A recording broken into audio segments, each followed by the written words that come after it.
My name is Myra Hutton. I'm 42 years old. 3 weeks ago, I sold my farm for $10.5 million. And then, on my husband's advice, I called my parents and my sister and told them I'd gone bankrupt. What they did next, within hours, not days, proved something my husband had suspected for 15 years. And what happened at my parents' anniversary dinner in front of 40 guests is why I will never pick up the phone for them again.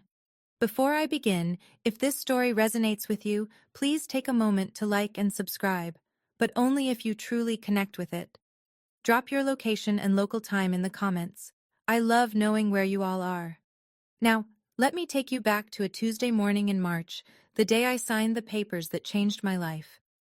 The attorney's office smells like old coffee and printer ink. I sit across from Douglas Whitfield, a stack of papers fanned out between us, and I sign my name 14 times. Each signature transfers another piece of my farm, my 800 acres of certified organic soil, my contracts with 3 regional supermarket chains, my packing facility, my name, to Meridian Agricorp. Marcus sits beside me. His hand finds mine under the table after the last signature, and he squeezes once. He doesn't say anything. He doesn't need to. $10.5 million. 20 years ago, this land was a weed-choked strip of clay that my father handed me like a consolation prize. My sister Jocelyn got the good parcel, 60 acres near the highway with county water access. She sold it within a year for $180,000 and spent the money on a European tour and a down payment on a house she couldn't afford. I got the dirt nobody wanted. I taught myself soil chemistry from library books. I borrowed $40,000 from a farm credit union at 9% interest and spent the first 3 winters sleeping in a trailer with no heat because every dollar went back into the ground. Nobody helped. Nobody came. Not my mother, not my father, not Jocelyn. But they showed up later. They always showed up later, when the money started coming in. Douglas slides the final document across the desk, and I sign. He shakes my hand and says, "Congratulations, Mrs. Hutton. You built something remarkable." Then he lowers his voice. "Be careful who you tell." Marcus nods, like he's been waiting to hear those exact words. On the drive home, he turns off the radio and looks at me. "Before you tell anyone, I need you to hear me out." We sit at the kitchen table that night.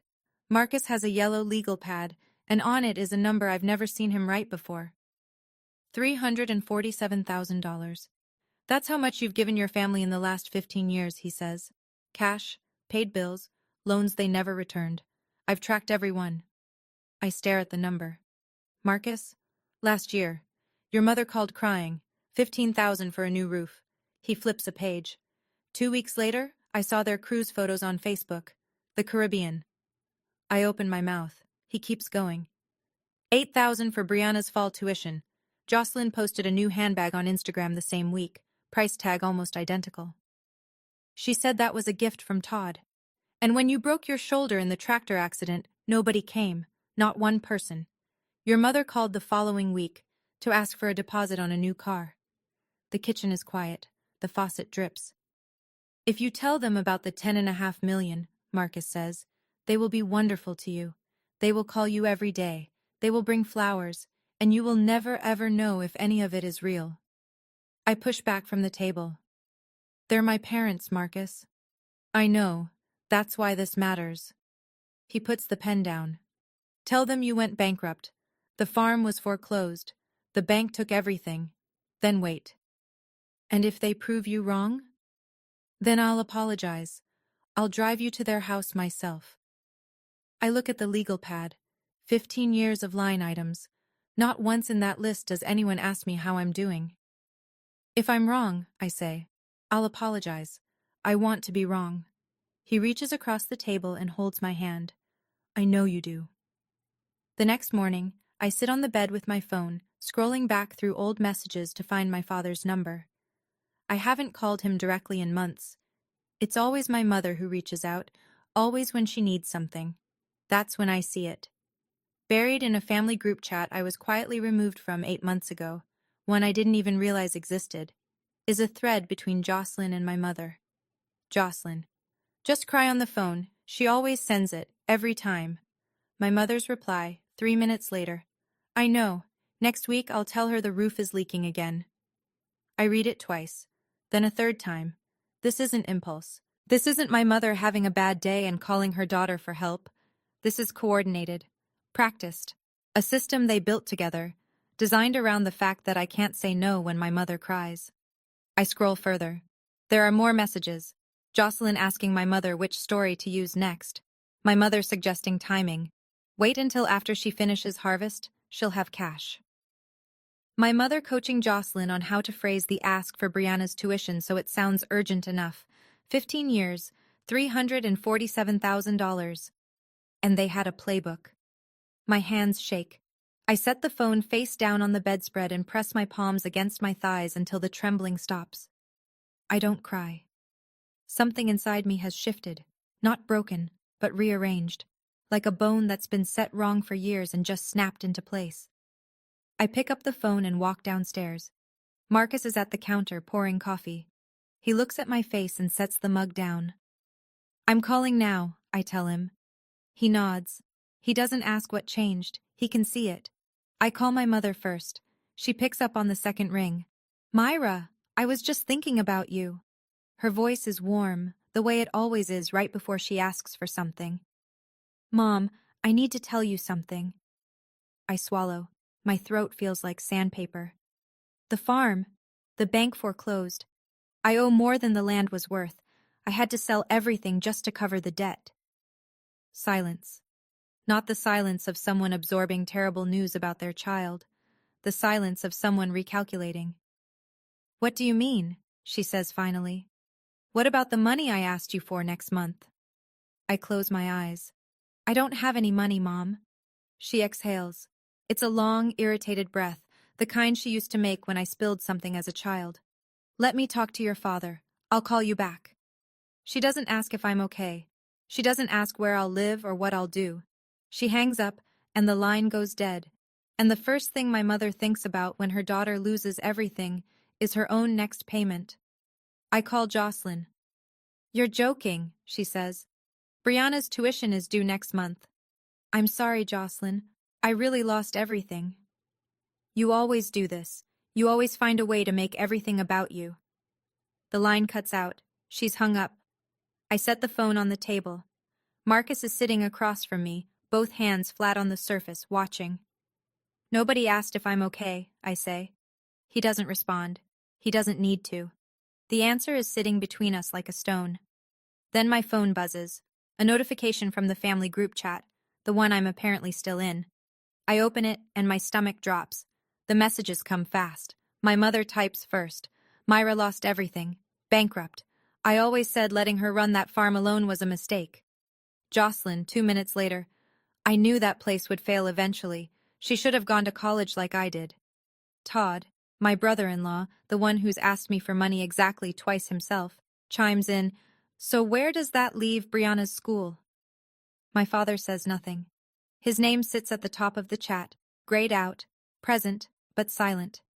Not one word in defense of his daughter. Then my mother again, in capital letters. Nobody lend her a dime, she did this to herself. I read each message slowly. Marcus had suggested I stay in the group chat instead of leaving, not to spy, but so I could see the truth with my own eyes. No second-hand accounts, no guessing. Just their words, stamped with their names, written in the minutes after learning their daughter and sister had lost everything she'd spent 20 years building. Jocelyn sends a follow-up. Honestly, she's been throwing money around for years pretending to be something she's not. This was bound to happen. Throwing money around. I think about the $8,000 I sent for Brianna's tuition 3 months ago, the $15,000 for my parents' roof, the steady drip of cash that kept Jocelyn in leased cars and my mother in kitchen renovations. I screenshot everything.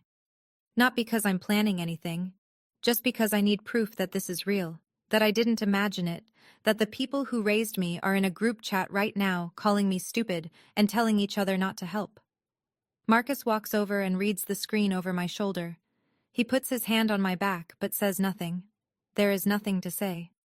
The next afternoon, my mother calls again. This time her voice is careful, measured. The tone she uses when she's about to deliver bad news she's already decided is someone else's fault. Sweetheart, about the anniversary dinner next Saturday. What about it? Your father and I have been talking, and we think maybe it's best if you sit this one out. I grip the edge of the counter. You're uninviting me. Don't put it like that. She sighs. You're going through a hard time. People will ask questions. I just don't want the mood to be affected. I let the sentence settle. My mother is not worried about me. She's worried that my failure will stain her party. That someone at the Rosewood Grill will lean over and whisper, "Didn't Myra lose her farm?" And the illusion of the perfect Callahan family will crack in front of 40 guests. I understand, I say. I keep my voice flat. It's only one dinner, Myra. We'll do something together after. Just family. Just family. The word sounds different now. Thinner. Like it's been hollowed out from the inside. Marcus is in the doorway, leaning against the frame. He heard everything. I had the phone on speaker. He pulls a small notebook from his shirt pocket and jots something down. Date, time, what was said. I hang up and set the phone on the counter. For the first time in my life, I don't cry after a conversation with my mother. The tears just aren't there. In their place is something else. A flat, still surface. Like a lake frozen solid overnight. I look at Marcus. I'm going to that dinner, I say. He studies my face. Then he nods. I know. 2 days before the dinner, Jocelyn shows up at my house. No call, no text. Just the crunch of tires on the gravel drive and the slam of a car door. I'm washing dishes when I see her through the kitchen window, marching across the yard in her expensive boots. The ones she bought the same month she told me she couldn't afford Brianna's soccer cleats. She doesn't knock. She walks in through the side door like she owns the place. We need to talk. Hello to you too, Jocelyn. She doesn't sit. She stands in the middle of my kitchen and folds her arms. You say you're bankrupt. Fine. But you still have this house. This house belongs to Marcus and me. Sell it. Give me my share. I set the dish towel down. Your share? Mom and Dad raised us both.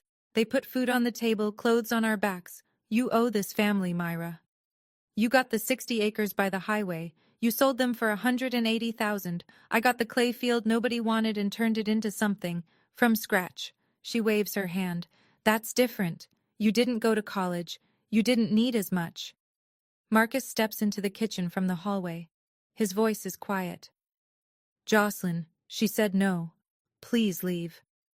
Jocelyn turns on him. This is a family matter. You don't get a say. Myra is my family, and she said no. The kitchen is silent. Jocelyn's jaw tightens. Then she pivots back to me. Mom and Dad think you're hiding money somewhere. There it is. They didn't come to ask. They came to accuse. Jocelyn leaves without another word, the screen door snapping shut behind her. I listen to her car back out of the drive, and I don't move until the sound is gone. That evening, my father calls. His voice sounds tired, not worried, just worn down. Like dealing with me is another chore he didn't plan for. Myra, Jocelyn says you won't help. Dad, I told you I lost everything. Your mother is very upset. I grip the phone tighter. Dad, I just lost my farm. I just told you I'm bankrupt. And you're calling me because Jocelyn is upset? Silence. I can hear him breathing, trying to find the safe sentence, the one that won't disturb the careful peace he's spent his whole life protecting. You know how your mother gets, he says finally. When I broke my shoulder, Dad, did you come? The line is quiet for a long time. I'm just asking, I say. He hangs up. No answer. No defense. Just the click. The next morning, I go to Patterson's Market for groceries. Nancy Feldman, my mother's closest friend from church, catches me in the cereal aisle. She tilts her head that particular way people do when they've heard bad news about you from someone else. Myra, honey, your mother told me. I'm so sorry. I grip the cart handle. She told you. Just that things have been tough with the farm. She's worried about you. My mother is not worried about me. My mother is distributing a story. By the time I get home, there are 3 more messages from neighbors, all saying some version of "heard from your mom." She's told the whole town I went bankrupt because of bad decisions, because I didn't listen to my family, because I was too proud to ask for help. She's not just abandoning me. She's making sure everyone else does too. My hands tighten on the steering wheel. This is not carelessness. This is a campaign. Loretta Briggs shows up that afternoon with a cherry pie and no agenda. She's 75, a retired schoolteacher who's lived 3 properties over since before I was born. She taught half the kids in Millfield their multiplication tables and still gets Christmas cards from students who graduated 30 years ago. When Loretta speaks at town meetings, people listen, not because she's loud, but because she's right more often than anyone else. She finds me on the porch, staring at the line of fence posts that used to mark the eastern edge of my property. My eyes are red. I don't pretend they're not. "I brought pie," she says. She sets it on the railing and sits in the other chair. I tell her everything. The sale, the test, the phone calls, the group chat, the uninvitation, the rumors at the supermarket. I don't hold back, and she doesn't interrupt. When I finish, Loretta is quiet for a long time. She looks out at the yard, at the barn Marcus repainted last summer, at the gravel drive where Jocelyn's tire marks are still visible. "I've watched your mother borrow from you for 20 years, she says finally. "I've watched Jocelyn drive a new car while you patched your tractor with baling wire. I've watched, Myra. And I never said anything because it wasn't my place." She turns to face me. Her eyes are steady. "But nobody can set your boundaries for you, sweetheart. That part is yours." I wipe my eyes. "Are you going to the anniversary dinner?" Loretta picks up her pie plate and brushes a crumb off the edge. "I'll be there. Table 3, right up front." She pats my shoulder on her way down the porch steps. At the bottom, she turns back. "Whatever you decide, I'll be there." And I believe her, because Loretta is the only person who has never asked me for a thing. Thursday evening. The dinner is in 2 days. I'm feeding the chickens, the only livestock I kept when the sale went through, when my phone rings. Jocelyn. I almost don't answer, but something in my gut tells me to pick up. "Hey," her voice is soft, almost gentle. I haven't heard this version of my sister in years. "I've been thinking about the other day." "Okay." "I was out of line coming to your house like that. You're going through a hard time, and I made it about me." I wait. Jocelyn doesn't apologize. Not really. She rearranges words to sound like one. "Listen, I talked to Mom. She agrees. You should come to the dinner Saturday." I lean against the fence rail. "Mom told me not to come." "I know. That was wrong. It's their 40th anniversary. Family is family. You should be there." Something about the way she says it, too smooth, too rehearsed, makes the hair on my arms stand up. "But, just don't bring up the money stuff. Mom and Dad are stressed enough." I wasn't planning to. "Great. So you'll come?" "I'll be there." I hang up and stand in the yard, watching the chickens peck at the scattered feed. The air smells like rain. Something about this doesn't sit right. Marcus is on the porch when I walk back. I tell him about the call. He leans forward in his chair. Jocelyn is never kind without a reason. Maybe she just feels bad. He looks at me. He doesn't argue. He doesn't need to. We've been married 15 years. I know what that look means. Why would Jocelyn need me at that dinner? The question follows me to bed and sits in the dark beside me, unanswered. Saturday morning, the day of the dinner. I'm at the kitchen table, going through old emails, looking for a receipt from the farm supply company, when I find it. A forwarded message from my father, sent to my mother 6 months ago. I'd skimmed past it at the time, buried under 100 other messages about seed orders and equipment invoices. I'd never opened it. I open it now. It's an inquiry letter from Meridian Agricorp, addressed to the Millfield County Real Estate Office. They were asking about agricultural land in the area, specifically certified organic acreage with existing distribution contracts. The email was forwarded from my father's friend at the county assessor's office to my father, with a note. "Don, thought you should know. Looks like someone big is interested in Myra's land." My father forwarded it to my mother. No subject line, no comment. 6 months ago. My parents knew someone was interested in buying my farm, for a price that would change my life. And they said nothing. They kept asking me for money. They kept the playbook running. Because the moment I sold and had real wealth, I might stop being their private fund. I sit with this for a long time. The coffee grows cold. A fly bumps against the window screen. I screenshot the email chain. I save it to my phone, next to the group chat messages and the list of every dollar I've ever given them. Then I go upstairs and get dressed. Simple. Clean. A dark blouse and my good boots. Marcus puts on his navy sport coat. He looks at me in the mirror. You ready? I check my purse. The sale receipt from Meridian is still tucked inside, folded in thirds.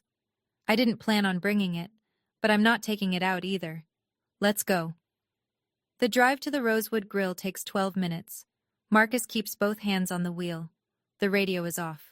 The fields outside the window are flat and gray under a low March sky, and somewhere out there, the 800 acres I used to call mine are already being surveyed by Meridian's team. What do you want to do when we get there? Marcus asks. Nothing.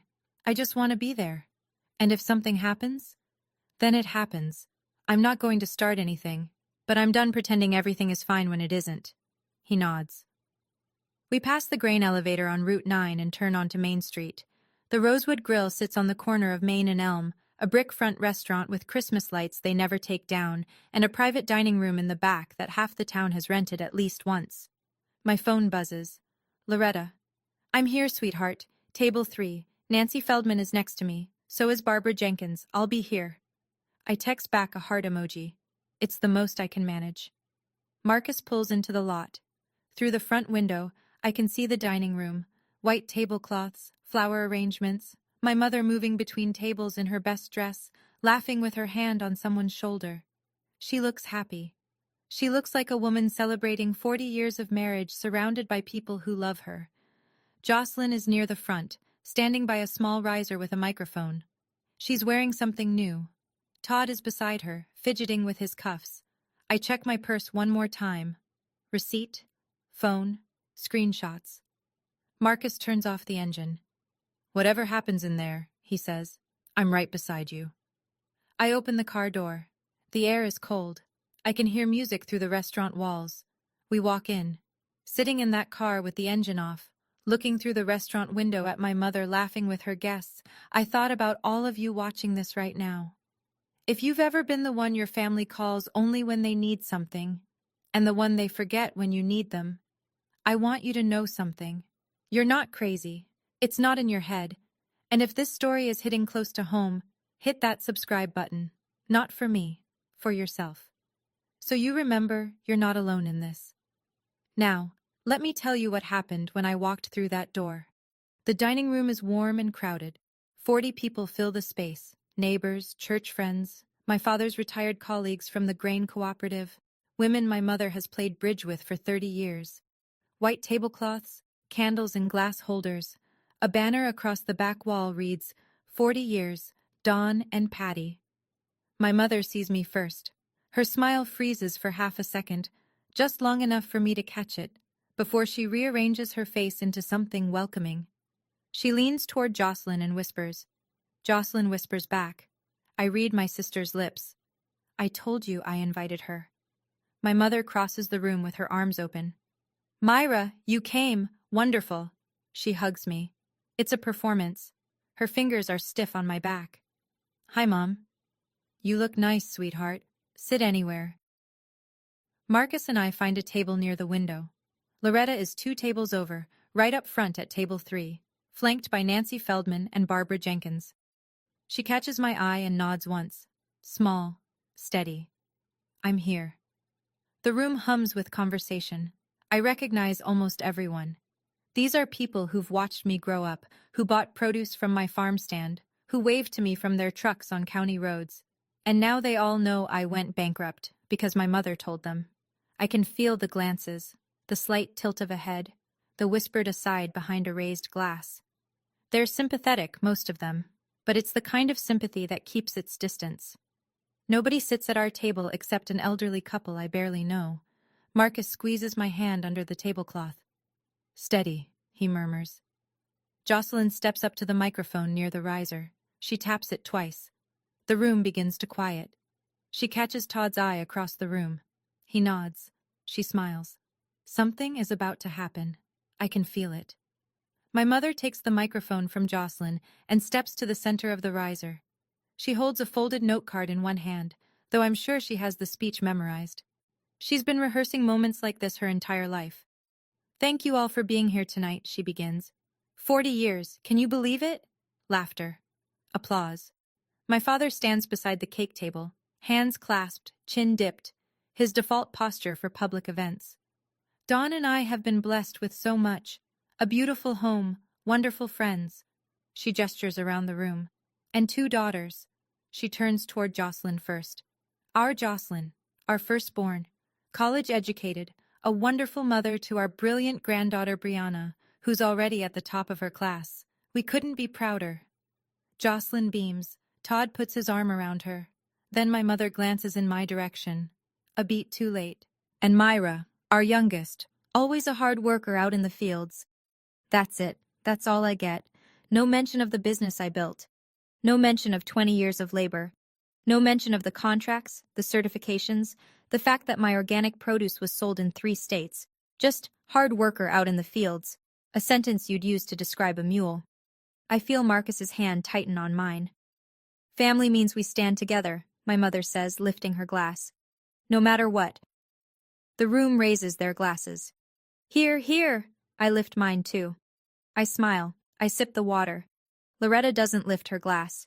She's watching my mother with an expression I've only seen once before, 20 years ago, when a parent at the school tried to blame a teacher for their own child's cheating. It's the face Loretta makes when she hears a lie told with confidence. She looks at me. I look back. We understand each other. Jocelyn takes the mic back before anyone else can speak. She's practically vibrating. While we're celebrating, she says, Todd and I have a little surprise of our own. She pauses. The room leans in. We just put a deposit on a new house. In Maple Ridge. Gasps. Applause. Maple Ridge is the nicest development in the county. Stone facades, 3-car garages, the kind of place where every lawn looks like a golf course. Buying into Maple Ridge means you've arrived. My mother claps both hands over her mouth. Oh, Jocelyn! She pulls her into a hug. I'm so proud of you. I watch from my table. Jocelyn doesn't have the money for Maple Ridge. Todd manages a building supply store. They've been leasing their car for 2 years. 3 months ago, Jocelyn told me she couldn't cover Brianna's tuition without my help. Now she's buying a $250,000 house. Then Jocelyn turns to me, in front of the whole room. And I want to say something to my little sister. She puts her hand on her heart. Myra, I know things are really hard for you right now, and I want you to know, our old house, when we move, you and Marcus can rent it. Family discount. The room melts. Oh, hands on hearts. Someone actually dabs their eyes. I sit perfectly still. This is why she invited me. Not out of guilt, not out of love. She needed me in this room, the bankrupt little sister, to make her announcement shine brighter. I am the shadow that makes her glow, the failure that proves her success. I smile. I nod. I say, Thank you, Jocelyn. The words taste like chalk. Under the table, Marcus leans close to my ear. Now you know. Yes, now I know. 15 minutes later, the speeches end and the room breaks into small conversations. People pick at the buffet. Someone turns up the background music. A normal party, for everyone but me. Todd appears at my table. He pulls out the empty chair beside me and sits, his body angled away from the room, like he's trying to make this look casual. Hey, Myra, got a second? Sure, Todd. He reaches into his jacket and pulls out a folded document. He slides it across the tablecloth toward me like a dinner napkin. It's just a standard consent form. Jocelyn needs both daughters' signatures to use your parents' house as collateral for our new mortgage. Your mom and dad already signed off. I unfold the paper. The letterhead is from First Prairie Lending. The form authorizes the use of 14 Birch Lane, my parents' home, as supplementary collateral for a residential loan. My mother's signature is at the bottom, next to my father's. The only line blank is mine. They need your parents' house as collateral. Just a formality, Todd says. The bank requires it. Your parents are fine with it. I stare at the document. The ink is fresh. My mother signed this today. This is it. The real reason Jocelyn called me Thursday night. The real reason I was reinvited. Not to reconcile. Not because family is family, because they need my signature on a piece of paper to finance a house they can't afford, using my parents' home as a bargaining chip. I look up at Marcus. His face is completely still. The room keeps buzzing around us. Laughter, the clink of silverware, someone telling a story about my father's retirement party. Nobody notices the document on the table. I pick it up. I stand. The room begins to quiet. I set the document on the table in front of me, open, where anyone close enough can see the letterhead. I'm not signing this. Jocelyn is across the room in 4 steps. What? Why not? Because this is Mom and Dad's house, and I won't let anyone put it at risk. It's a formality, Myra. We already explained. You didn't explain anything. You invited me to this dinner, not to celebrate, but because you need my name on a loan document. The tables nearest to us go quiet. Heads turn. My mother pushes through from the buffet line. Her smile is gone. Myra, don't make a scene, just help your sister. Mom, last week you told me not to come tonight. You said my situation would ruin the mood. I keep my voice steady. Now I'm here because Jocelyn needs a signature. Which is it? Am I family, or am I a tool? The words land in the silence like a stone in still water. I can feel the ripple move across the room, the shift of bodies in chairs, the intake of breath, the quick exchange of glances between people who suddenly realize this isn't a toast. Jocelyn steps forward. You are always so selfish. My father stands. His chair scrapes the floor. His face is tight. Myra. His voice cracks. Don't do this. Don't make your mother upset. I turn to him. I look at this man who gave me the worst land he had and never visited the farm I built on it. Every time you say that, Dad, I lose a little more of myself. Barbara Jenkins at Loretta's table sets her wine glass down and says, loudly enough for the room to hear, "What is going on over there?" And Jocelyn snaps. Jocelyn's face goes red. Not embarrassed red, furious red, the kind that starts at the neck and climbs. Do you have any idea what it's been like for me? She says. Not to me, to the room. My whole life, all I hear is Myra's farm this, Myra's organic that. Every time someone in this town mentions her name, it's like I don't exist. My mother grabs her arm. Jocelyn, stop. Jocelyn shakes her off. I'm the one with the degree. I'm the one who went to college. I'm the oldest. And she just digs in the dirt and everyone treats her like she's some kind of hero. The room is frozen. 40 people staring at my sister as she unravels in front of the anniversary cake. Todd takes a step toward her. Joss, enough. She ignores him. Her eyes are locked on me. You were only special because you had money, and now you don't have anything. So what are you now? The silence that follows is absolute. I can hear the refrigerator humming in the kitchen. Someone at the back table sets down a fork, and it sounds like a gunshot. Loretta rises from her chair. She doesn't raise her voice. She doesn't need to. Jocelyn, you just told this entire room that your sister only had value when she had money. She pauses. Did you hear yourself? Jocelyn's mouth opens. Nothing comes out. My mother steps forward, chin high, and points at me. This is your fault. You come in here and humiliate us. She didn't say a word, Patty. Loretta's voice cuts clean. Your daughter asked one question. Your other daughter answered it. The room shifts. Chairs creak. Eyes move from Loretta to my mother to me, like spectators tracking a ball they can't look away from. I haven't said a thing. And the truth is already in the room. I stand. My chair doesn't scrape. I push it back gently, the way you'd close a door you're never going to open again. I'm not bankrupt. The room holds its breath. I sold my farm to Meridian Agricorp 3 weeks ago. $10.5 million. The contract was signed in Douglas Whitfield's office on a Tuesday morning. My mother's face goes white. Not red. White. Like the blood has left it all at once. My husband asked me to tell you I'd lost everything. Not to trick you, to see what you'd do. I reach into my purse and pull out the folded sale receipt, the one I've been carrying since that Tuesday. I unfold it and lay it flat on the table. Marcus confirms with a nod. In 24 hours, here's what happened.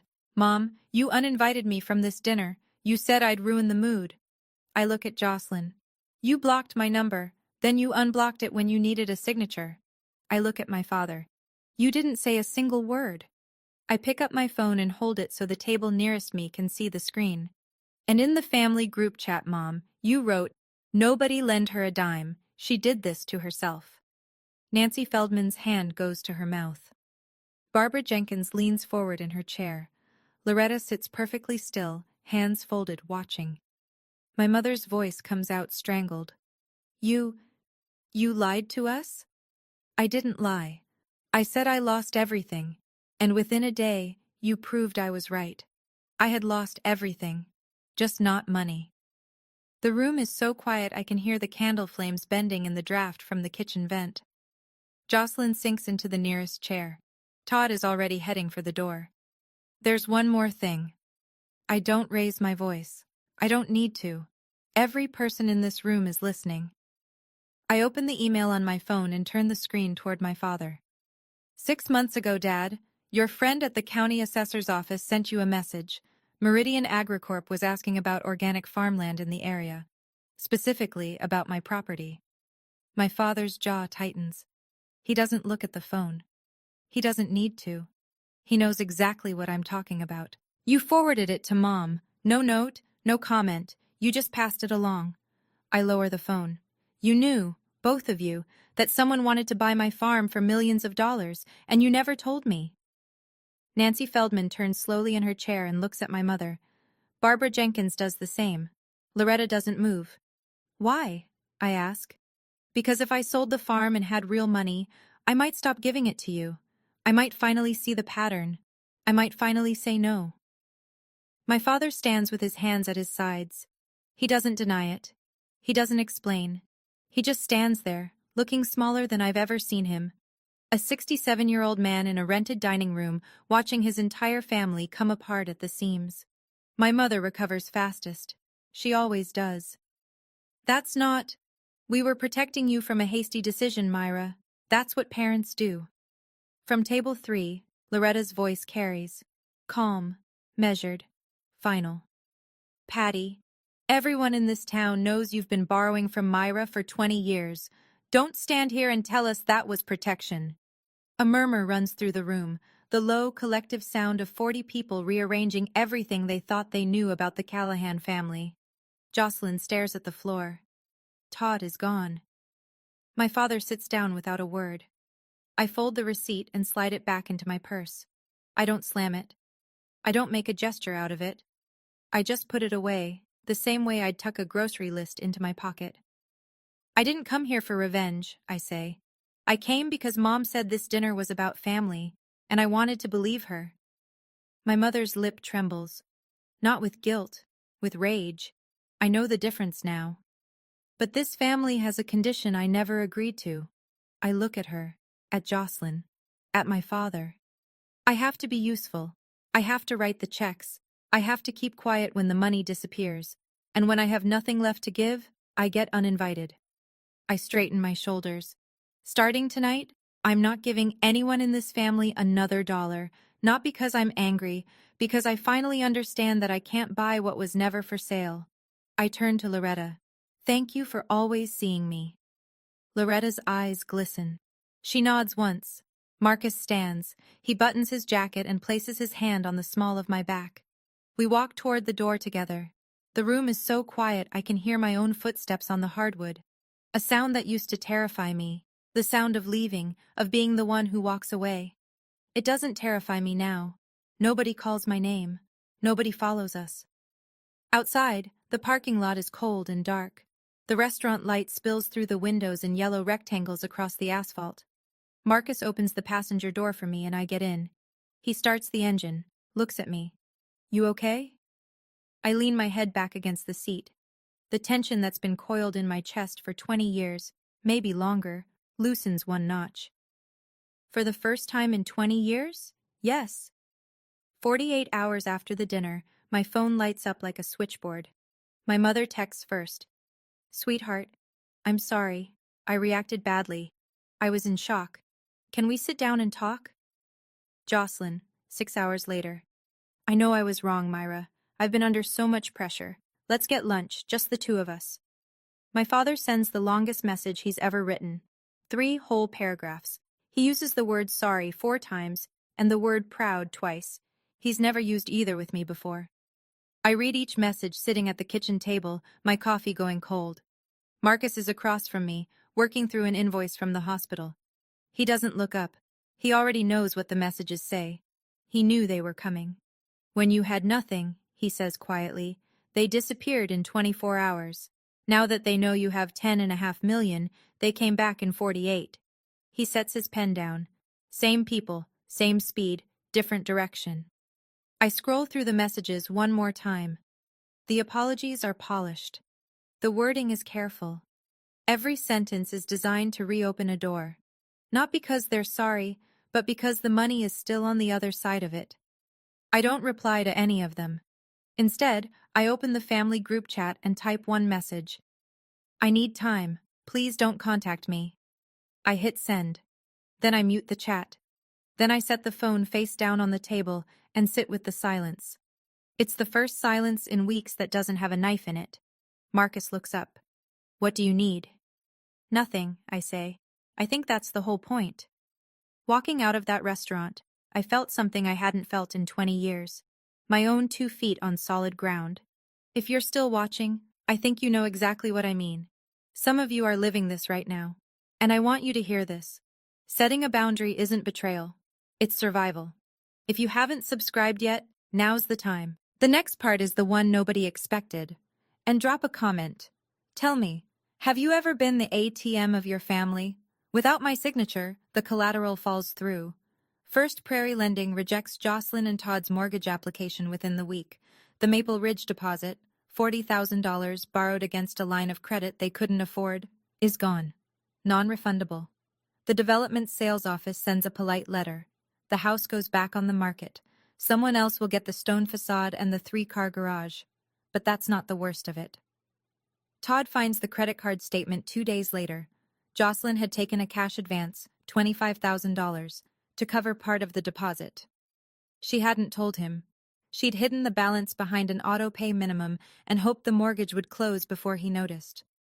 I hear about this from Loretta, who hears it from Nancy, who hears it from Barbara, who lives next door to Todd's brother. In Millfield, information travels through the same channels as water, downhill and everywhere. Todd moves to the guest room. Jocelyn pulls Brianna out of Westfield Academy because the tuition is now coming from nowhere. Brianna starts at Millfield Regional the following Monday, shell-shocked and quiet. I feel sick about that part. Brianna didn't do anything wrong. The anniversary dinner becomes the only thing people in town talk about. Not in a malicious way. Millfield isn't cruel, just honest. People talk the way people do when they realize the family they thought they knew was a facade held together with borrowed money and borrowed silence. Patty gets approached at church by Helen Watts, the deacon's wife, who asks plainly, "Is it true you told people not to help Myra?" My mother doesn't answer. She picks up her purse and leaves the service early. For the first time in 40 years, nobody at First Baptist Church saves her a seat. A week after the dinner, I hear a knock at the front door. It's my father. Alone. No car in the driveway. I realize he walked. The 3 miles from town, in March, in his old canvas jacket and the cap he wears to the hardware store. He stands on the porch with his hat in his hands. He looks 10 years older than he did at the restaurant. "I'm not here for money," he says. "Okay. I'm here because I owe you something. Not money. Words." I open the door wider. He steps inside. Marcus is in the kitchen. He pours a cup of coffee for my father, sets it on the table, and walks outside without a word. He closes the door behind him. My father wraps both hands around the mug like he's cold. He stares at the surface of the coffee for a long time. "I knew what your mother was doing," he says. "I knew Jocelyn was doing it too. I watched them call you, watched them cry, watched you send the money every single time. And you never stopped them." "No." His voice cracks. "I was afraid. Of your mother. Of the fighting. Of everything falling apart." "It fell apart a long time ago, Dad. You just didn't want to look." He nods. He wipes his eyes with the back of his hand, a quick, embarrassed gesture, like he's brushing away a fly. "I gave you that bad land on purpose," he says. Not because I didn't love you, because I thought you were the one strong enough to make something from nothing. And you did. And I was too much of a coward to protect what you built. I sit across from him. I love you, Dad. But I can't go back to being the person everyone remembers only when they need something. He nods. I understand. He finishes his coffee, sets the mug in the sink, and walks back out into the cold. The following Tuesday, Marcus and I sit in the office of Catherine Oakes, a trust and estate attorney 2 counties over. She has gray hair, reading glasses on a chain, and a no-nonsense manner that reminds me of Loretta. We establish an irrevocable trust. The $10.5 million goes in. Marcus and I are the sole trustees and beneficiaries. No one else has access. No one else can petition. The structure is clean and final, like a door that locks from only one side. Catherine sends letters on our behalf, formal, on letterhead, to my mother, my father, and Jocelyn. The language is simple. All future financial requests will not be considered. This is not a punitive measure. It is a boundary. My mother calls Catherine's office the same day the letter arrives. Catherine's paralegal declines to provide any information. My mother tries twice more. She is polite the first time, less polite the second. The third time, the paralegal simply says, "Mrs. Callahan, there's nothing more I can share," and hangs up. Jocelyn sends me a text message that night. It's long, 4 paragraphs. It shifts between apology and accusation like a car swerving between lanes. "I'm sorry," sits next to, "You've destroyed this family." "I was wrong," is followed by, "But you have to understand my side." It ends with, "I hope you can live with what you've done." I read it once. I set the phone down. I don't reply. Marcus finds me on the porch, wrapped in a blanket, watching the last light drain from the sky. "Jocelyn says I destroyed the family," I tell him. He sits beside me. "You didn't destroy anything. You just stopped rebuilding what they kept breaking." The sky turns dark. The stars come out. We sit there until the cold drives us inside, and for the first time in weeks, I sleep through the night. Millfield is a town of 4,000 people. Secrets don't last long here. Stories from the anniversary dinner circulate through the coffee shop, the post office, the church parking lot, the bleachers at Millfield Regional's basketball games. By the end of the month, the version most people believe, because it's the version Loretta confirms, is close to the truth. Nancy Feldman calls me on a Wednesday. "Myra, I owe you an apology. When I saw you at Patterson's Market, I believed what your mother told me. I shouldn't have." "It's okay, Nancy." "It's not. I should have asked you directly." 2 days later, a card arrives in the mail from Barbara Jenkins. No money inside. Just a note. "Proud of you, Myra. Your grandmother would be too." I put it on the fridge. At First Baptist, the Sunday sermon shifts. Pastor David doesn't name names. He doesn't have to. He speaks about what it means to love someone and still say no, about the difference between generosity and being consumed. My mother sits in the back pew with her arms crossed. She leaves before the final hymn. Jocelyn and Todd cancel the Maple Ridge purchase officially. Brianna transfers to public school. Todd starts sleeping in the guest room and stays there. Jocelyn's Instagram goes quiet. No more new handbag photos. No more restaurant check-ins. My mother tries to hold the old narrative. Myra has all that money and won't help her own family. But the ground has shifted. People saw Loretta stand up. People heard what Jocelyn said about me being worth nothing without money. The performance doesn't hold anymore. For 20 years, I was the one people pitied or ignored. Now something has changed. It's not admiration exactly. It's something quieter. Respect. I didn't ask for it. I just stopped pretending. 3 weeks after the dinner, my mother plays her last card. A text message, 11:47 p.m. "Myra, I've been having chest pains. I might have to go to the hospital. I thought you should know." I stare at the screen in the dark bedroom. Marcus is asleep beside me. The blue light of the phone turns the ceiling into a shallow pool. My pulse spikes.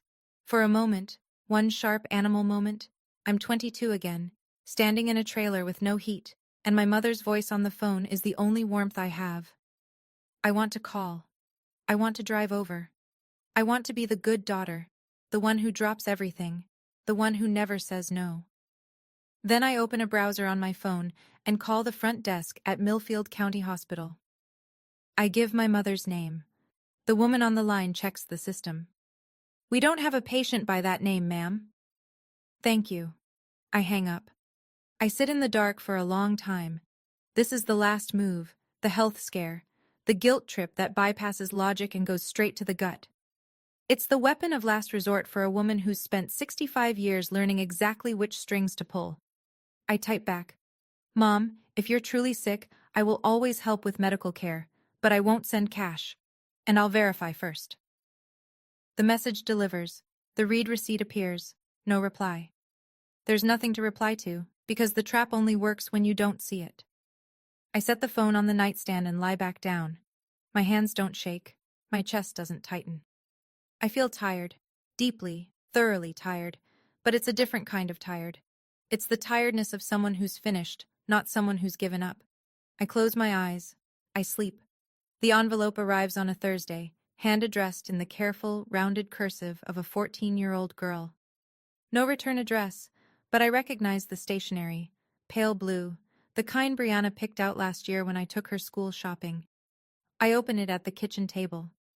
"Dear Aunt Myra, I don't understand everything that happened between you and Mom. Nobody tells me the full story, and I think that's because they don't want me to pick sides. I'm not picking sides. I just wanted you to know that I miss you. You always made me feel like I was smart enough to do big things. Mom doesn't really say stuff like that. You do. I'm sorry for whatever Mom did. I know she's not always nice. Love, Brianna." I read the letter 3 times. Then I fold it carefully and press it flat against my chest, and I cry. Not the helpless, wrung-out crying I've done so many times this month, but the kind that cleans. The kind that comes when someone sees you clearly, without agenda, without calculation, and says so in their own handwriting. I write back that afternoon. "Dear Brianna, I love you. I will always be here for you. But I need some time with your mom right now, and that's between her and me. None of this is your fault. Don't ever let anyone tell you it is." Then I call Catherine Oakes. I ask her to set up a restricted education fund, $50,000, held in trust, accessible only for tuition and school expenses. Jocelyn's name is not on it. Brianna can use it when the time comes. Marcus reviews the paperwork that evening. He signs his portion without hesitation. "She's a good kid," he says. "She's the best of all of them." He nods. That's the last word either of us says about it. 6 months later, Marcus and I close on 200 acres in Cedar County, 30 miles east of Millfield. The land isn't as flat or as rich as what I had before, but it's good land. Clay loam over limestone, with a spring-fed creek running along the western edge. The kind of land that rewards patience. We build a smaller operation this time. No contracts with supermarket chains. No packing facility. Just 40 acres of mixed vegetables, a small orchard, a roadside stand, and enough chickens to keep Loretta in eggs. Loretta drives out every Saturday with Pie. She sits on our new porch. Marcus built it himself with lumber from the old barn, and we drink iced tea and talk about nothing important. Sometimes she brings her friend Ruth, who teaches quilting at the community center. Sometimes she comes alone and we sit in silence, watching the wind move through the young apple trees. I join a support group in the next town over. Women who understand what it means to be the family ATM. We meet every other Tuesday in the basement of a Methodist church. Nobody uses last names. The coffee is terrible. It's the safest room I've ever been in. Jocelyn hasn't contacted me. Patty sends a message on Mother's Day and Thanksgiving. Always the same tone, always a thin blade wrapped in scripture. "Praying for you daily, sweetheart." I don't respond. My father sends a Christmas card. Handwritten, 3 sentences. "Merry Christmas, Myra. I think about you. Love, Dad." No request. No guilt. Just the words. I keep the card. I put it next to Barbara Jenkins' note on the fridge. The boundary holds. The quiet stays. I used to think quiet meant something was missing. Now I understand. It's the sound of a life that finally belongs to me. I want to say something to you directly now, if that's all right. For 15 years, I believed I was the problem. I believed I didn't give enough, didn't try hard enough, didn't love my family the right way. Every time my mother cried on the phone, I thought it was my fault. Every time Jocelyn made a cutting remark about my education, or my job, or my life, I absorbed it. I told myself that's what family does.